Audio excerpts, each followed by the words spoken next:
dia, feliz ano novo. Bom dia. Olá pessoal, bom dia. Hoje é 1º de janeiro, quarta-feira. Está começando a primeira edição de 2014 do Visual.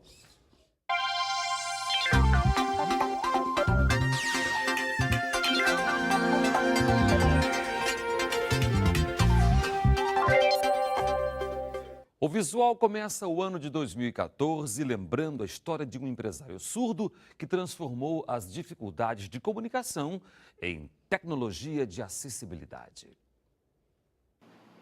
Foram as dificuldades de comunicação vividas por Alexandro que deram forma ao negócio, um serviço de videoconferência que auxilia pessoas surdas a realizar ligações telefônicas. Um caminho para a acessibilidade de surdos que, com a ajuda de intérpretes da língua brasileira de sinais, a Libras, tem a possibilidade de se relacionar de forma mais fácil com ouvintes. À distância, por meio do sistema, o empresário conversou com a nossa equipe.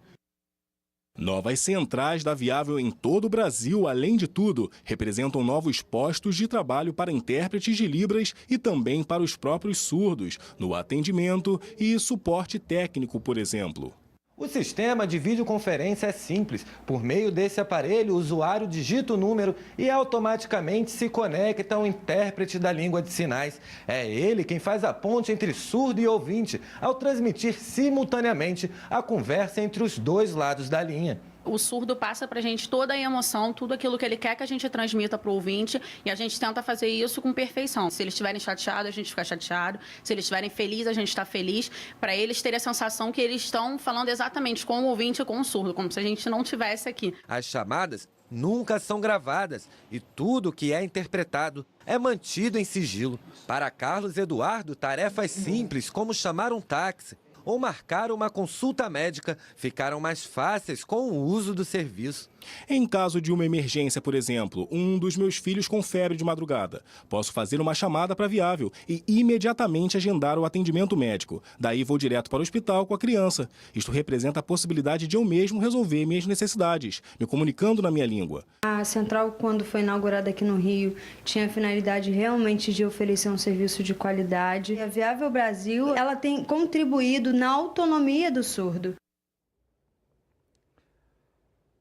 Acessibilidade cultural. Vamos rever agora uma matéria com os monitores de bibliotecas públicas do Rio de Janeiro. Eles aprenderam a usar novas ferramentas de informática para ajudar pessoas com deficiência visual.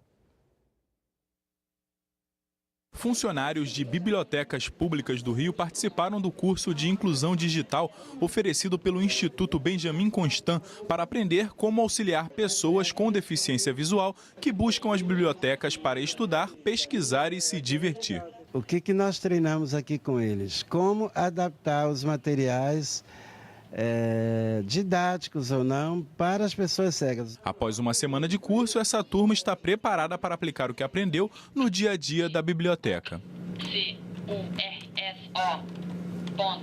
A ideia é começar a fazer um mapeamento desse público-alvo dentro da comunidade para começar um trabalho de oferecer esses serviços. Eu acho que isso vai ser bastante importante para disseminar essas ferramentas para os nossos usuários com deficiência visual.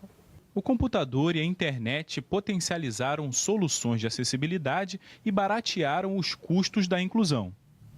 Como, por exemplo, através de programas de computador que fazem a leitura de textos para deficientes visuais. No mundo hoje contemporâneo, as bibliotecas tiveram que ser repensadas e ressignificadas. É o que a gente quer estar fazendo aqui no Rio de Janeiro. Ter um diálogo entre o material físico e o material digital. São portas que se abrem belíssimas.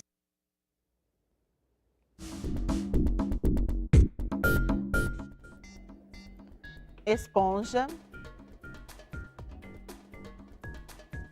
luva, copo e garrafa. Então, vamos revisar os sinais? Esponja, luva, copo e garrafa. Em 2013, o visual mostrou o movimento dos surdos no Brasil. Vamos rever a entrevista com a professora surda Ana Regina de Souza Campelo. Bom dia, Ana. Bom dia, Cláudia. Qual a maior reivindicação das pessoas surdas?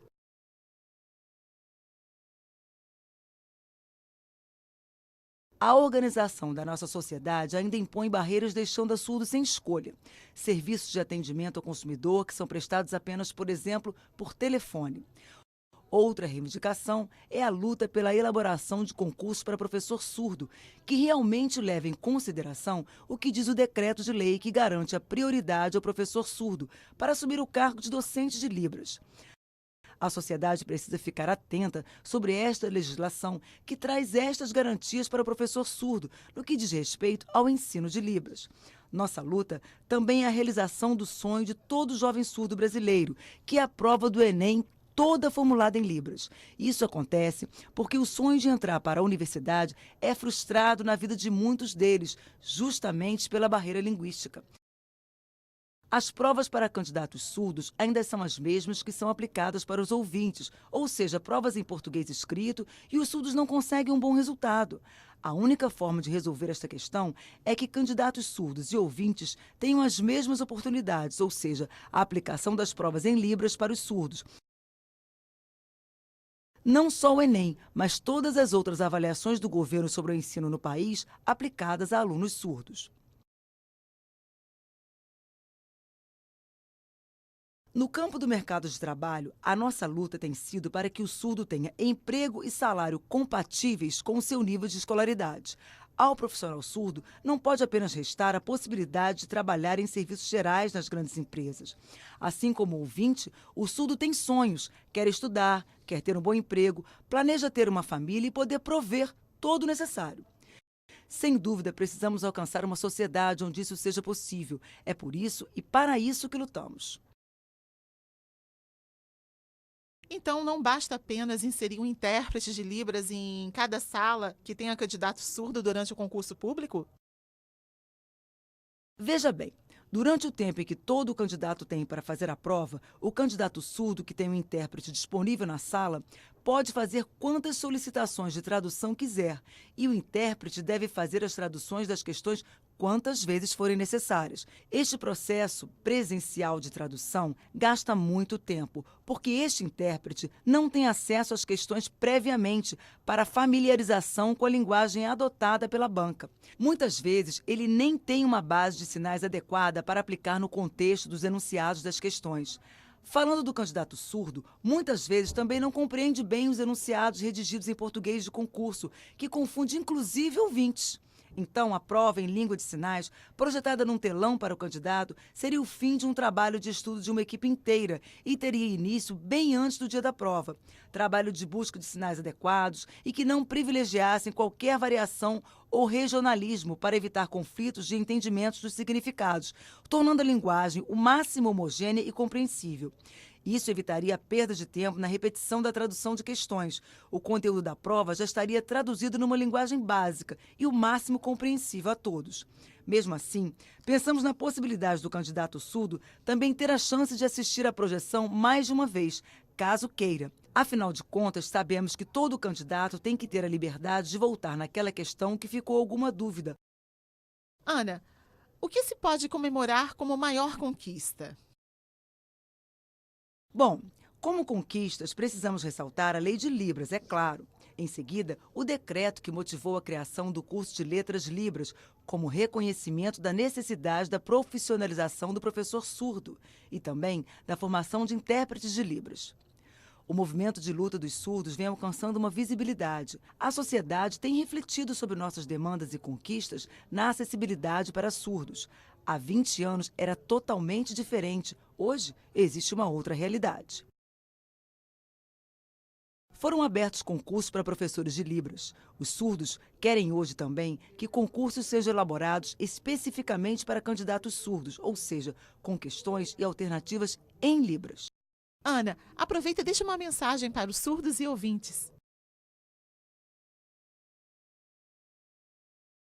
Ah, sim! Hoje é uma data muito especial e eu quero reforçar a importância da autoestima do povo surdo. Gostaria de lembrá-los de continuarem acreditando em si mesmos, que considerem sempre o saldo positivo. Tantas conquistas alcançadas, não é mesmo? Desejo que possam fazer uma autorreflexão para enxergar suas potencialidades, que possam repetir sempre a frase "eu consigo".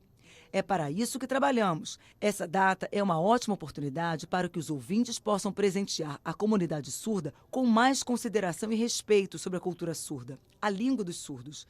Sabendo que o respeito, sem dúvida, é a base de uma convivência saudável e agradável entre os surdos e ouvintes.